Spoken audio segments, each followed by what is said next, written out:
What happened to the 10 lost tribes of Israel? Do they still exist somewhere in the world today? I don't know. Maybe there are people who know. I don't know. I remember Rabbi Lau came to the Rebbe for dollars, and he told the Rebbe that he was going to visit the former Chief Rabbi Lau, Japan. So the Rebbe said to him, there are people who say that amongst the Japanese groups, there are from the Aseret HaShvatim. The history of the 10 lost tribes is very intermittent. In other words, we read in the Tanakh how they were sent away. And we have, on occasion, references to the Aseret HaShvatim. Historically, there was a Jew by the name of Eldad Hadoni who wrote an extensive description of a journey that he took where he met some or all of the 10 tribes in Africa and in other places. He lived in the time of the Goinim, I think Reb Tzemach Gaon.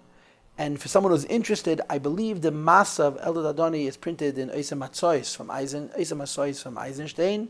And it could be it's also printed in Neisa Medrash. But I think it's Neisa Matzois. You can read about his account. And people consider what he relates as legitimate. He describes Jewish people living tribally and being very warrior-like, being involved in a lot of conflict, a lot of dissent. I understand that more recently, in the last few hundred years, there's a reference to Aseret HaShvatim in the Radbaz, but I didn't see it. This is what I heard. And people today claim that they're finding from the Aseret HaShvatim, especially from Menashe and Ephraim.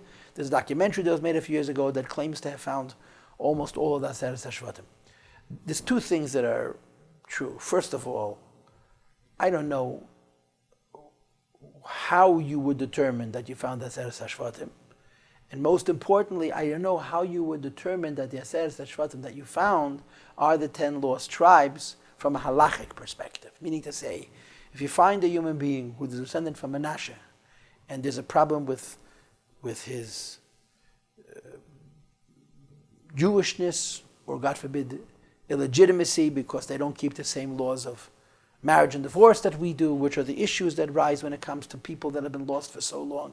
So how do you determine what is considered as Aseret HaShvatim? I will just say this, that we read in the Tanakh, in the book of Shoftim, and the story of Pelegesh Begiva, that it's very important that all 12 tribes should exist. When Mashiach comes, we're going to need 12 tribes. So someone's going to have to come out of the woodwork and be each one of the Yud Beis Shvatim, because it's part of the wholeness of the Jewish people, which in a certain way is necessary for Torah and mitzvahs to be practiced completely. There's an expression in Chazal, Roiv Minyan and Roiv Binyan, the majority in number and the majority of body, which is an allusion to the majority of the Shvatim.